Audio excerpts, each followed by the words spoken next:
हाँ जी सी इंटरमीडिएट मेरे बच्चों की हाल है, सममोज बार है, अकाउंट्स का पेपर फाइनली हो गया ओवर और हमारे सर पे हो गए कई सारे क्वेश्चंस खड़े, जिनमें से सबसे पहला क्वेश्चन ये है कि इंस्टीट्यूट ने इस पेपर को प्लान कैसे किया, क्या ये क्वेश्चंस बाहर से आए या वही हमारा स्टडीमेट या आरटीपी में से डिजाइन हुए। ये क्वेश्चन पेपर इजी था, टफ था, एवरेज था, क्या था सर। इस क्वेश्चंस को जब हमने किया तो अगर हमने कोई गलती कर दी तो हमें नंबर्स क्या मिलेंगे, स्टेप मार्किंग क्या मिलेंगी। क्लियर है। मैं इन सारे क्वेश्चंस के आंसर आपको जल्दी से क्विक रिवीजन में करने वाला हूं क्योंकि मैं ज्यादा टाइम खराब करूंगा नहीं। ठीक है सर, सबसे पहली बात बोलूं, अगर मैं अपना पर्सनल ओपिनियन बोलूं तो पेपर वॉज इजी। ठीक है, पेपर इजी था, ज्यादा टफ नहीं था, एवरेज कह सकते हो आप, अगर ज्यादा कह सकते हो तो एवरेज कह सकते हो, टफ नहीं था। इंस्टीट्यूट ने कुछ क्वेश्चंस बहुत ही स्ट्रेट फॉरवर्ड स्टडी मटेरियल से पूछे, कुछ क्वेश्चंस अच्छे पूछे, तो हम एक बार एनालाइज करते हैं। ठीक है, मेरे पास सामने है पार्ट बी बोले तो 70 मार्क्स का, और 70 मार्क्स पे पार्ट बी का पहला क्वेश्चन हमारा जो आया इंस्टीट्यूट ने, वो इंस्टीट्यूट ने मांगा AS26 से क्वेश्चन आया। ठीक है, और AS26 की अगर मैं बात करूं तो इन्होंने बिल्कुल नॉर्मल क्वेश्चन था कि आपके पास एक पेटेंट था 340 लाख का और आपने 1/4/2022 को खरीदा था, इसकी लाइफ 4 साल है, अमोर्टाइज हो चुका है, आपने डिसाइड किया इन रेशियो में डिवाइड करना है। क्लियर है। उसने बोला कि भैया आपको इस साल की जनरल एंट्री माननी है इन द फॉलोइंग केस, तो आपको इस साल का अमोर्टाइजेशन निकालना था। सिंपल है, अगर आप इस साल का अमोर्टाइजेशन निकालोगे, एक सेकंड, तो इस साल के अमोर्टाइजेशन के लिए आपको क्या करना था, पहले इन सबको ऐड करते, मान लो कितना आता 140 में, जल्दी करता हूं। ठीक है, मान लो मैं कहता कैलकुलेटर्स मैंने नहीं यूज करा है, 140 प्लस 350 प्लस 280 और प्लस 420, तो ये आ रहा है, टोटल आ रहा है 1190। ठीक है, आपको इसे राइट ऑफ करना था 340 को सर इस रेशियो में, तो आपका जो अमाउंट निकल के आता है इस साल का जो अमोर्टाइजेशन निकल के आता वो 340 लाख इंटू 350 डिवाइडेड बाय 1190। ठीक है, तो आप कहते हैं sir 340 divided by 1190 into 350, that means almost 100 rupees का अमोर्टाइजेशन आता। आप एंट्री पास करनी थी, amortisation account debit to patent 100 और 100 पहला खत्म। क्लियर है। दूसरा पार्ट इसी में था कि एक 80 लाख का हमारा नो हाउ है, no how that is intangible asset, और कहीं ना कहीं इसकी 8 साल लाइफ है, लेकिन हमने अभी तक इसे अमोर्टाइज नहीं किया। और बेटा कब से हमने करा, 1/4/2018, तो 18 की बात देखो, 18 से 19 पहला साल, 19 20 21 22 23 24, ऑलमोस्ट मेरे हिसाब से 6 साल हो चुके हैं।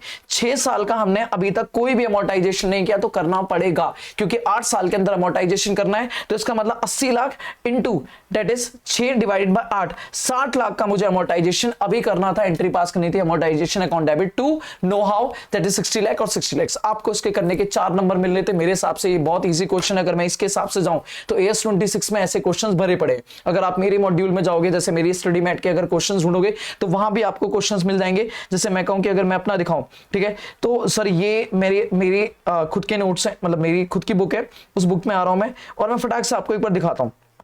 ठीक है, तो आपको ऐसा नहीं देख के हैरानी होगी कि सर ये नया क्वेश्चन कैसे आ गया। ठीक है, बिल्कुल नॉर्मल क्वेश्चन था। जैसे आप देखो यहां पे आ गया AS26। ठीक है, तो AS26 में जब आप आओगे तो ये क्वेश्चंस यहाँ पे देखो, ये हमने करे हुए हैं। तो ये क्वेश्चन ना ऑलमोस्ट जितने भी हैं, जैसे ये सारे क्वेश्चंस हैं, ये सब फ्यूचर कैश फ्लो के बेसिस पे थे। ठीक है, ऐसे ही अगर मैं इधर पे आऊं तो यहाँ पे भी हमने कुछ क्वेश्चंस करे हैं। ठीक है, कि जैसे ये क्वेश्चंस थे जिनके बेसिस पे कुछ साल अमोर्टाइज नहीं किया, फिर बाद में ये रेशियो में अमोर्टाइज किया, तो ये सारे क्वेश्चन नॉर्मल था, कोई बड़े भारी क्वेश्चन नहीं था, सिंपल क्वेश्चन था। आगे आते हैं question number 2। Question number B 4 number का था, मेरे हिसाब से ये 4 नंबर आपके इजी में काउंट होंगे। फिर आया 5 नंबर का, सर ये स्टडी मैट का डिट्टो सेम क्वेश्चन था, बस उन्होंने अमाउंट चेंज किया। स्टडी मैट का AS15 का क्वेश्चन मैं दिखाता हूं आपको। स्टडी मैट अगर आप जाओगे तो स्टडी मैट में ये रहा क्वेश्चन नंबर 7। ठीक है, इलस्ट्रेशन 7 है। ऑलमोस्ट इन्होंने प्लान वही, फेयर वैल्यू ऑफ प्लान वही, आपकी plan out of benefit, inward contribution सब कुछ सेम है सर। क्वेश्चन बिल्कुल सेम क्वेश्चन है, ऑलमोस्ट सारी कहानी है, और आपका ये रेट दिया था, आपको यहां पे निकालना था। तो मेरे हिसाब से 5 नंबर इंस्टीट्यूट के स्टडी मैट के क्वेश्चंस थे, कोई दिक्कत नहीं है।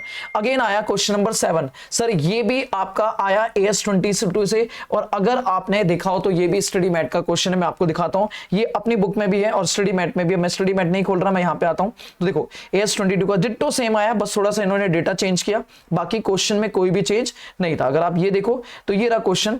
ठीक है, यहां पर कह रहा ओमेगा लिमिटेड। ठीक है, स्टडी मैट का क्वेश्चन है, जहां पे वो कह रहा है 2000 2001 2002 11 लाख 16 लाख ये कंप्लीशन मेथड से करा है, बट हमने जो इनकम टैक्स में यूज करा वो इनकम टैक्स में हमने कंप्लीटेड कॉन्ट्रैक्ट मेथड यूज करा, और उसके हिसाब से रेवेन्यू ये कह रहा आप डेफर्ड टैक्स एसेट लायबिलिटी निकालो। सेम क्वेश्चन है सर, इन्होंने नाम चेंज कर दिया, बस डेल्टा लिमिटेड कर दिया। ठीक है, और वही कंप्लीशन मेथड में 3 साल दे दिए इन्होंने, और फिर इनकम टैक्स में कॉन्ट्रैक्ट कंप्लीटेड मेथड दे दिए 3, और ये दे दिया। सेम क्वेश्चन अगर आप स्टडी मैट के क्वेश्चन पढ़ के जाओगे, मैंने इंपॉर्टेंट लिस्ट में डाला भी था ये क्वेश्चन, मेरे बच्चे इंपॉर्टेंट लिस्ट में ये क्वेश्चन डाला भी था, AS 26 का भी डाला था, और AS 15 को मैंने बोल दिया था कि सर उसके स्टडी मैट के सारे क्वेश्चंस करके जाना, क्योंकि उसके क्वेश्चंस बहुत इंपॉर्टेंट है, ठीक है। तो सर ये 5 नंबर, दैट मींस मेरे लिए अगर मैं बोलूं तो 15, दैट इज 14 नंबर का ये वाला जो पार्ट था ये बहुत ईजी था, ये पार्ट बहुत इजी था। आपने इसमें से भी अगर अच्छे से स्टडी मैट करा होता तो आपको ये क्वेश्चंस आराम से होते।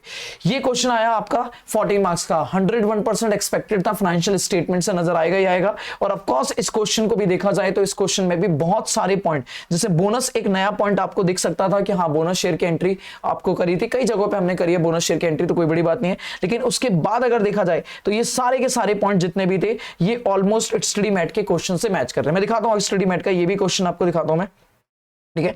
मान लो अगर मैं यहां पे जाऊं, ये रहा स्टडी मैट, मैंने कुछ चीजें स्टडी मैट के ही लिखी, मैंने अपने में नहीं रखी, क्योंकि मैं अपना क्रेडिट नहीं लूंगा कि हाँ सर ये क्वेश्चन मेरी बुक से आया, नहीं, सीधी सी देखो ये स्टडी मैट के ही क्वेश्चंस हैं, ठीक है। यहां पर एक क्वेश्चन है, आई थिंक मेरे हिसाब से डेल्टा लिमिटेड, उसका भी नाम ही डी लिमिटेड कुछ तो नाम है उसका, ठीक है। मैं दिखाता हूं अभी आपको, ठीक है। तो यहां पे ये है क्वेश्चन नंबर, हाँ डेल्टा लिमिटेड, ठीक है। ओहो शिट शिट शिट, ठीक है। हाँ ये रहा डेल्टा लिमिटेड का क्वेश्चन है, और देखो ध्यान से ऑलमोस्ट अगर डेटा जाए तो यही सब डेटा था वो क्वेश्चन में, ठीक है। अगर आप देखो तो शुरुआत भी उन्होंने लैंड से करी, फिर plant and machinery, debtor, closing stock, कुछ ऐसे ही डेटा यहाँ पे भी है, ठीक है। लैंड है, कॉल सीनियर्स को अगर अलग रखो क्योंकि उन्होंने इक्विटी शेयर में से माइनस कर रखा है यहाँ पे।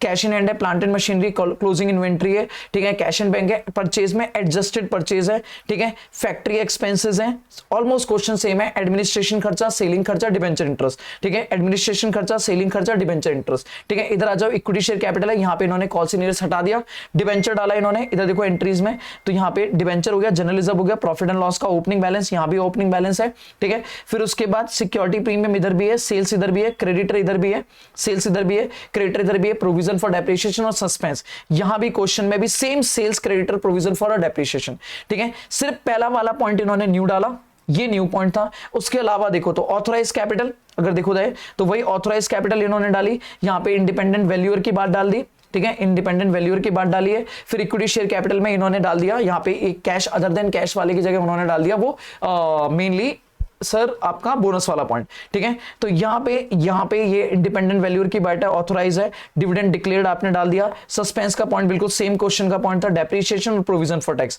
तो अगर आप यहाँ पे देखो तो यहाँ भी आपको डेप्रिसिएशन मिलेगा, प्रोविजन मिलेगा। बैंक बैलेंस और ट्रेड रिसीवेबल वाले 2 पॉइंट नए थे जो इंस्टीट्यूट ने नहीं डाले, और उन्होंने कहीं ना कहीं इक्विटी शेयर कैपिटल में सर ये अदर देन कैश की जगह बोनस शेयर वाला पॉइंट डाल दिया।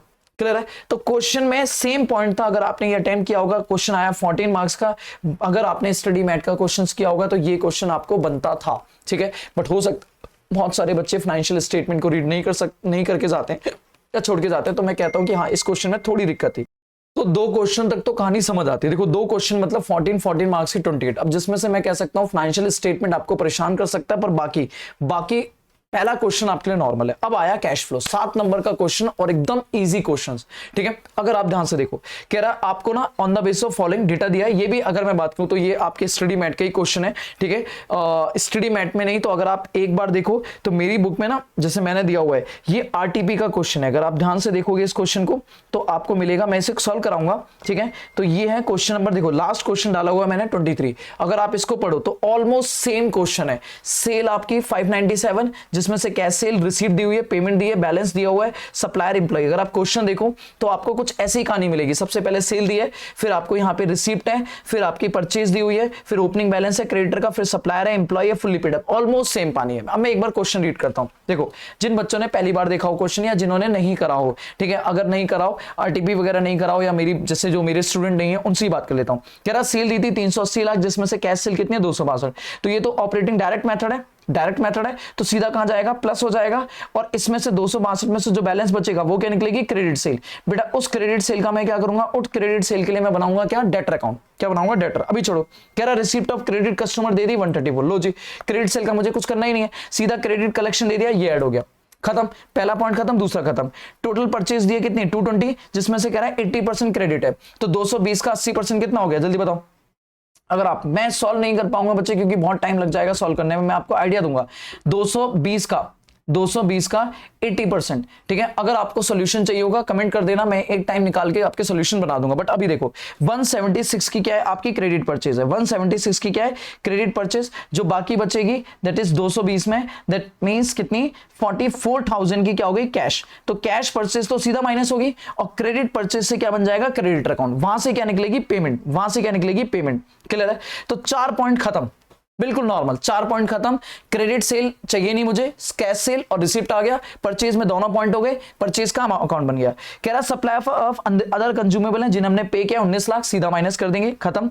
एम्प्लॉय को पे किया कैश में माइनस कर देंगे। प्रेफरेंस शेयर हमने 32 लाख के रिडीम कर दिए, बेटा पैसा जाएगा फाइनेंसिंग में माइनस। ये सारे पॉइंट कहां चल लेते ऑपरेटिंग, ये कहां चल लेते ऑपरेटिंग। ये 32 लाख का फाइनेंसिंग में क्या हो जाएगा माइनस, क्योंकि पैसा जाएगा। आगे चलो, कह रहा है इक्विटी शेयर 20 लाख के at a premium of 20% issue करें, तो 20 लाख का 20% कितना हो गया 4, दैट इज 24 लाख का पैसा आएगा आपके लिए। ये भी फाइनेंसिंग में क्या हो जाएगा कैश का 24 लाख प्लस, 24 लाख प्लस। आगे देखो डिबेंचर 20 लाख के 10% प्रीमियम बोले तो कितना हो गया 22 को रिडीम कर दिया और इनके बदले में हमने इक्विटी शेयर इशू कर दिया। ये तो भैया शेयर दिए, दैट इज इक्विटी शेयर दिए और डिबेंचर रिडीम करे और बदले में क्या दे दिया इक्विटी शेयर। तो ना पैसा आया ना पैसा गया, इसका कोई ट्रीटमेंट नहीं होने वाला, नो ट्रीटमेंट। इसे आप कैश फ्लो में कुछ भी नहीं करने वाले थे। फिर कह रहा है 26 लाख हमने पे किया इनकम टैक्स, आप ऑपरेटिंग में उठा के क्या कर देते माइनस, ऑपरेटिंग में क्या करते हैं माइनस। एक नई मशीन थी 20 लाख की जो हमने खरीदी in part purchase of old machine, तो 20 लाख की मशीन आ रही है। अब निश मशीन बोले तो इन्वेस्टिंग। कह रहा और बुक वैल्यू जो ओल्ड मशीन है वो 13 लाख की है। अब 13 लाख की बुक वैल्यू से लेना देना नहीं है, ये बताओ वेंडर ने उसकी वैल्यू कितनी लगाई, उसने वेंडर ने लगाई है 15 लाख, तो 20 लाख के बदले वो 15 लाख की मशीन ले गया और 5 लाख जो बचेगा कितना 5 लाख मुझे कैश में देना पड़ा। ये मेरा इन्वेस्टिंग में क्या हो जाएगा माइनस, मुझे सिर्फ 5 लाख का क्या करना था माइनस। आगे बताओ डिविडेंड 15 लाख इंक्लूडिंग सब कुछ करने के बाद हमने 30 मार्च को पे कर दिया, डिविडेंड 30 मार्च को पे कर दिया। ऑफ कोर्स 31 मार्च से पहले किया गया। फाइनेंसिंग में उठा के क्या कर देंगे माइनस, फाइनेंसिंग में minus. Debenture of course financing में क्या कर देंगे माइनस। 8 लाख का रेंट रिसीव हुआ फ्रॉम द प्रॉपर्टी जिसे हमने इन्वेस्टमेंट किया था, तो इन्वेस्टिंग में 8 लाख क्या हो जाएगा प्लस। और 0.5 का इंटरेस्ट अन हुआ था advance payment to supplier of goods, बेटा गुड्स का सप्लायर बोले तो नॉर्मल ऑपरेटिंग, तो ये मेरे लिए क्या हो जाएगा प्लस हो जाएगा कहां पे ऑपरेटिंग में। और बेटा ओपनिंग कैश ऐड करोगे अपने आप आ जाएगा closing cash and cash equivalent. ठीक है, आंसर निकाल लेना अपने आप, अगर चाहिए होगा आंसर मुझे कमेंट कर देना, मैं भेज दूंगा, कोई टेंशन नहीं। आगे आ जाओ सर, हमारे पास आया बायबैक का, इससे ज्यादा हमने क्वेश्चंस किए थे, इससे ज्यादा हमने क्वेश्चंस किए हुए। बायबैक में वो क्या बोल रहा है, कह रहा है आपको ना बायबैक करना है, हम चाहते हैं कि सर हमारे पास ये रिजर्व्स हैं, इक्विटी शेयर इतनी है, हम चाहते हैं इतना बायबैक करने के लिए आप बताइए कि हम मैक्सिमम कितना बायबैक कर सकते हैं। ये सिर्फ फरेबी है, अगर आपने 14,000 से एंट्री पास कर दी तो बेटा गलत कर दिया, बहुत ज्यादा गलत कर दिया। आपको 14,000 से लेना देना भी नहीं है, आपको यहाँ पे मैक्सिमम खुद निकालने पड़ेंगे। याद है 3 कंडीशन, याद है 3 कंडीशन कौन कौन सा, नंबर ऑफ शेयर्स वगैरह, रिजर्व वगैरह की, कह रहा बायबैक इज ड्यूली ऑथराइज्ड वगैरह आर्टिकल, बाकी कुछ सब कुछ कह रहा है। अब पहले बताओ सिंपल, सबसे पहले आप कितना बायबैक कर सकते हो, याद करो 20% है ना। ठीक है, तो मैं इसको सॉल्व करने के लिए मुझे काफी करना पड़ेगा। पहली कंडीशन दूसरी कंडीशन हो जाएगी, लेकिन डेब्ट इक्विटी रेशियो टेस्ट वाला जो है उसमें मुझे काम करना पड़ेगा, तो इससे बेटर है इसे अगर आपको सोल्यूशन चाहिए हो तो बोल देना, वरना ये आपके स्टडी मैट का क्वेश्चन है, कोई दिक्कत वाली बात नहीं। ठीक है, आपने स्टडी मटेरियल में इससे जैसा क्वेश्चन किया हुआ है। ठीक है, मैं ज्यादा टाइम नहीं लगा रहा, अगर चाहिए होगा तो इसका सॉल्यूशन मैं कमेंट में भेज दूंगा। आ जाओ जी, आ जाओ आगे बताओ। फिर आया मेरा सर ये खत्म, तो 7-7 नंबर के 2 क्वेश्चन आए, मुझे नहीं लगता इसमें कोई दिक्कत है। ठीक है, दैट मींस अभी तक 3 में से 2 बढ़िया थे। अगर आप फाइनेंशियल स्टेटमेंट वाले को साइड में रखो कि हाँ यार वो क्वेश्चन में थोड़ा दिक्कत था, तो भी छोड़ो, बाकी अभी तक मेरे हिसाब से 2 क्वेश्चन बेटर थे। अब आया सर हमारा जिसका इंतजार था, क्या amalgamation. Well Limited, Nice Limited, balance sheet दी आपको, इक्विटी शेयर कैपिटल दोनों की, रिजर्व एंड सरप्लस में इसका नेगेटिव है, लॉन्ग टर्म बोरिंग है, नोट है इस पे, trade payable short term borrowing है, प्रॉपर्टी प्लांट नोट है, नॉन करंट इन्वेस्टमेंट बाकी नॉर्मल एसेट है। नोट में एक तो हमारे पास यहाँ पे इक्विटी शेयर कैपिटल है दोनों की, और प्रेफरेंस शेयर कैपिटल 9,500 और 1,800 की। ठीक है, आगे चलते हैं। बैलेंस पीएनएल का बैलेंस है, डिवेंचर में 9% डिवेंचर इसके हैं और 10% डिवेंचर इसके हैं। ठीक है, एक बैंक से लोन भी है, कोई दिक्कत वाली बात नहीं है। आगे चलो, अब देख लो 2 पेज तक तो क्वेश्चन चल रहा है। फिर डेटर और बिल रिसीवल की डिटेल दे दी, क्रेडिटर और बिल रिसीवल की डिटेल दे दी। आगे चलो, अभी भी क्वेश्चन ही चल रहा है। कह रहा है नाइस लिमिटेड अब्सॉर्ब कर रही है किसको, वेल को, तो नाइस लिमिटेड क्या हो गई न्यू और वेल कौन हो गई ओल्ड। कह रहा है हर 5 इक्विटी शेयर के लिए, हर 5 इक्विटी शेयर जो भी इक्विटी शेयर वेल लिमिटेड में, उनको हम 3 इक्विटी शेयर देंगे एट अ प्रीमियम ऑफ 20। तो जल्दी बताओ equity share holder well limited, well limited के इक्विटी शेयर कितने हैं 12,500, तो 12,500 दैट इज एक शेयर हो गया 125, तो 125 इक्विटी शेयर्स हैं, 125 इक्विटी शेयर हैं, उनको मैं कितने शेयर दे रहा हूं 5 दे रहा हूं हर 3 के बदले, और कितने रुपए में? 100 रुपए का शेयर 120 में, ठीक है। ये तो आ गई पीसी इन इक्विटी शेयर के लिए। और फिर कह रहा है प्रेफरेंस, डिबेंचर की छोड़ो, 10% प्रेफरेंस शेयर, उन्हें हम 10% डिस्काउंट में देंगे। बताओ प्रेफरेंस शेयर का पैसा कितना है उनका? प्रेफरेंस शेयर का पैसा 1800, तो 1800 रुपए को हम 10% डिस्काउंट बोले तो कितना देंगे? 1800 का 90%, 1800 का 90% बोले तो 180 माइनस करेंगे तो ये हो जाएगा 1620 लाख के हम डिबेंचर शेयर दे देंगे एट पार, ठीक है। तो एक शेयर 100 रुपए का, तो 16.2 लाख शेयर दे देंगे। दैट मींस इन दोनों को ऐड करोगे तो बताओ कितना आ जाएगा? 125 इंटू 5, 125 इंटू 5 डिवाइडेड बाय 3, ठीक है। अच्छा यहां पे ना ये पॉइंट में आ रहा है, ये क्या आ रहा है? पॉइंट में, तो आपको कुछ कैश भी देना पड़ेगा। 208 इंटू 120 तो ये हो जाएगा, और 0.333 इंटू 120 का ये हो जाएगा, ठीक है। तो इंटू जो भी आएगा ये आएगा। तो आपकी जो पीसी अगर मैं टोटल बता दूं तो टोटल पीसी जो आएगी वो आएगी इंटू 5 डिवाइडेड बाय 3 इंटू 120, ठीक है, इंटू 120, है ना। इनके शेयर कितने रुपए के थे? 100 रुपए गए था ना। हाँ, अरे कहां गया? कितना हो गया? एक बार दोबारा कर लेते हैं। 125 इंटू 5 डिवाइडेड बाय 3 और इंटू 120, तो 25,000 का तो इक्विटी वालों का क्लेम हो गया, ठीक है। और 1620 ये प्लस 25,000, तो मेरे हिसाब से जो पीसी आ रही है वो आ रही है 26,620। बेटा कैलकुलेशन मिस्टेक देख लेना एक बार, 26,620 की पीसी है, ठीक है। आगे डिबेंचर होल्डर को हम दे रहे हैं, वो अलॉट दे रहे हैं 9% debenture as a bring same amount of interest. तो डिबेंचर कितने आ जाएंगे बताओ? अगर मैं यहाँ पे डिबेंचर निकाल जाऊं तो 900 का डिबेंचर है, 900 को उनको अभी तक जो ब्याज मिलता था वो मिलता था 10%, तो इसका मतलब उन्हें मिलता था 90। अगर मुझे सेम ब्याज रखना है तो 9% से मुझे उन्हें कितना देना पड़ेगा? 1000 रुपए के डिबेंचर देने पड़ेंगे, ठीक है। तो डिबेंचर की नई वैल्यू कितनी हो जाएगी? 1000। आगे चलो, तो ये तो हो गया डिबेंचर को। अब बैंक एग्री कर रही है कि वो वेव ऑफ लोन कर देंगे, लोन छोड़ देंगे 270 लाख का, तो ऑफ कोर्स उसकी वैल्यू कम हो जाएगी लोन की। खर्चे जो है वो वेल लिमिटेड के रिम्बर्स करेगा कौन? Nice Limited. तो नाइस लिमिटेड इसकी एंट्री पास करेगी क्या? Goodwill account debit to cash, ठीक है। इन्वेंट्री है वो टेक ऑन ओवर के लेके जाएगा 10% ज्यादा, दैट इज नई वैल्यू निकलेगी 10% ज्यादा में, ठीक है। डेटर में 215 इंक्लूड है, दिस इज कॉन्ट्रा। आप 215 उठा के क्या कर दोगे? कॉन्ट्रा मार दोगे। दैट इज सब कुछ करने के, एंट्री करने के बाद प्रॉपर्टी प्लांट एंड इक्विपमेंट को 20% ज्यादा पे लेके जाओगे, नई वैल्यू आ जाएगी, और बाकी सारी एसेट लायबिलिटी को बैलेंस शीट पे। Normal question. अब वो कह रहा है जनरल एंट्री करनी इन दी बुक्स ऑफ नाइस लिमिटेड। जल्दी बताओ नाइस लिमिटेड कौन है?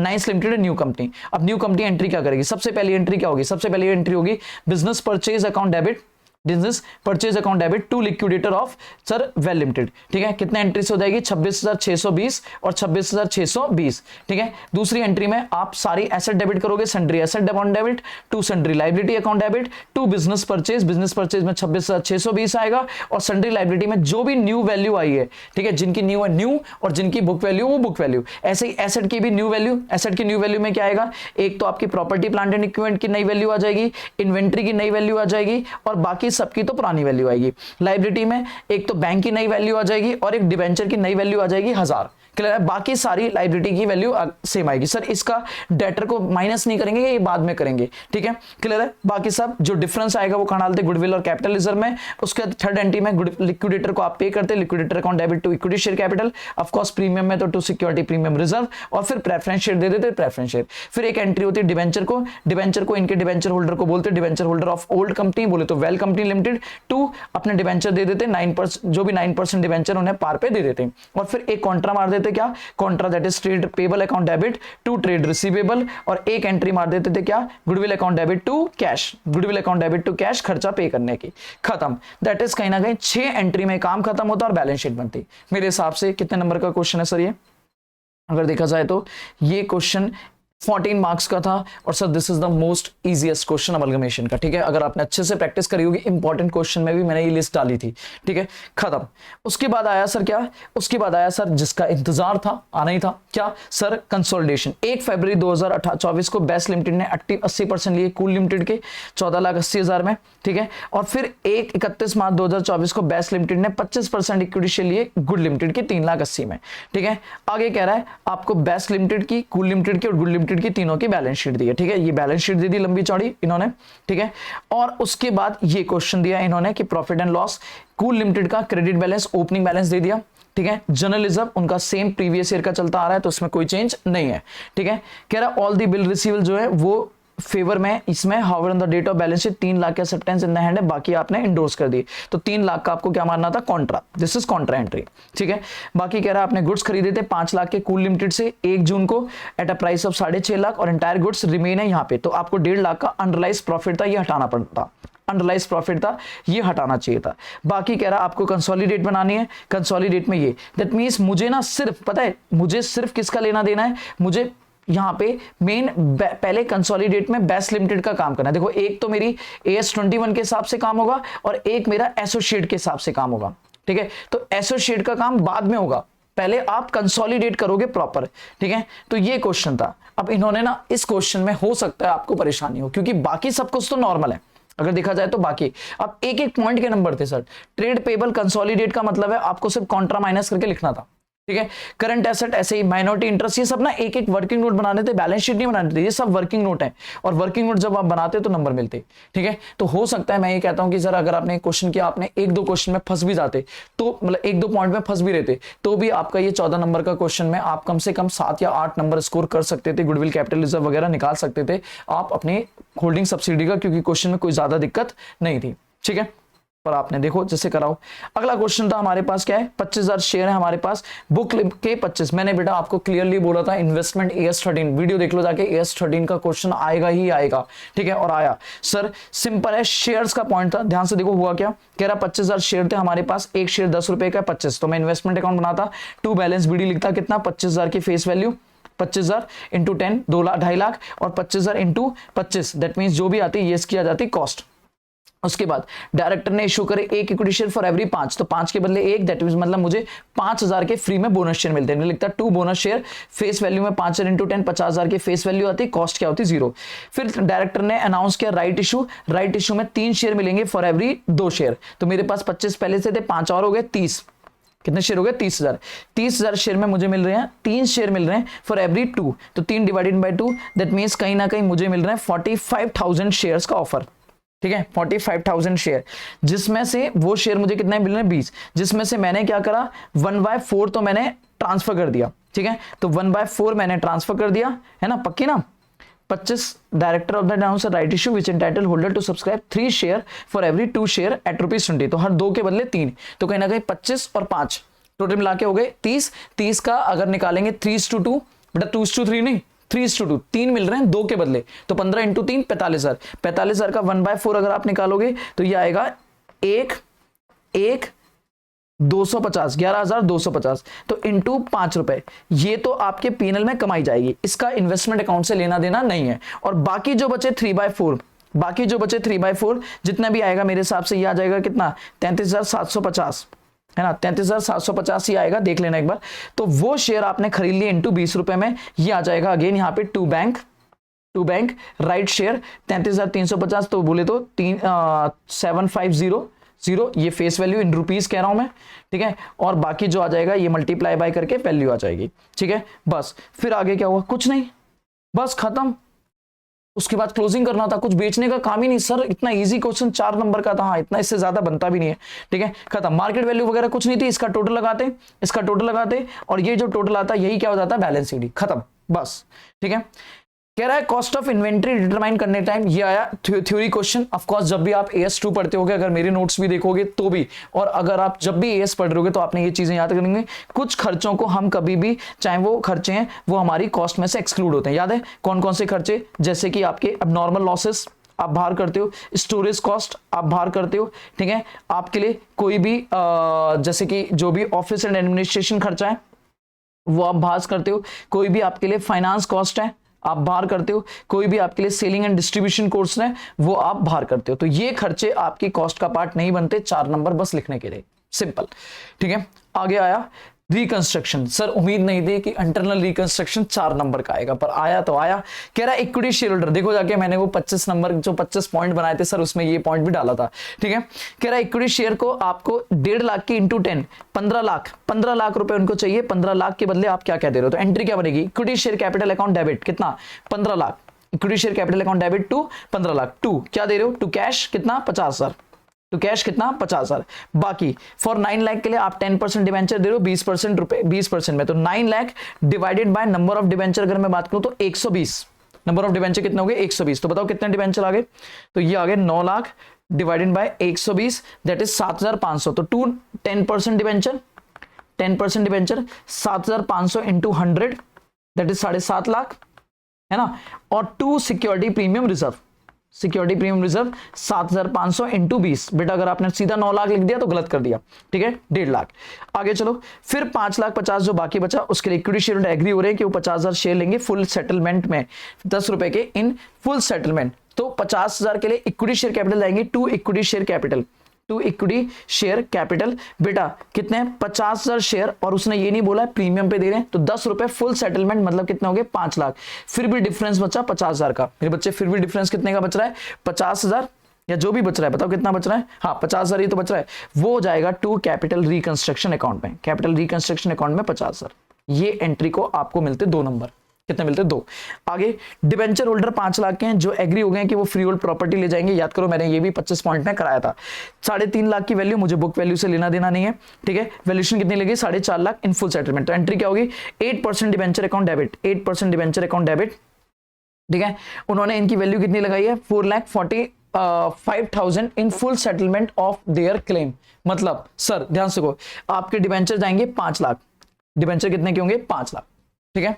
और वो कह रहे हैं कि यहां पे 3.5 लाख की वैल्यू के, यहां पे देखना ध्यान से बच्चा कंफ्यूज हो सकता है, यहां पे 4,45,000 तब आता जब उसकी वैल्यूएशन लगा के और बैलेंस पैसा ले रहे होते। अब मैं कह रहा हूं 5 लाख के बदले वो हमसे ले रहे हैं 2 क्या फ्री होल्ड प्रॉपर्टी, तो फ्री होल्ड प्रॉपर्टी जो मेरी बुक से जाएगी वो कितने की जाएगी 3.5 लाख, क्लियर है। अब उसकी वैल्यूएशन उन्होंने कितने लगाई 4,45,000, पर उनको उसके अलावा और कुछ नहीं चाहिए, खत्म, तो पूरे 5 लाख के 4,45,000, तो एक तो 55,000 का ये फायदा हो गया, और दूसरा उन्होंने मेरी मशीन की मेरी फ्री होल्ड प्रॉपर्टी की भी ज्यादा लगाई, तो जो भी डिफरेंस बचेगा वो पूरा डिफरेंस कहां जाएगा कैपिटल रिकंस्ट्रक्शन में, बोले तो कितना 1.5 लाख, बोले तो कितना 1.5 लाख। 1.5 लाख कैसे आया बेटा, 1.5 लाख ऐसे आया 3,50,000 और 45, अगर मैं देखा जाए तो 95,000 का तो फायदा हुआ क्योंकि ओवर वैल्यू लगाई, ओवर वैल्यू लगाई, और 55,000 का फायदा 55 है 45 है, ठीक है, ये कितना है 50 और 45, हाँ ठीक है 55,000 का फायदा ये ऐसे हुआ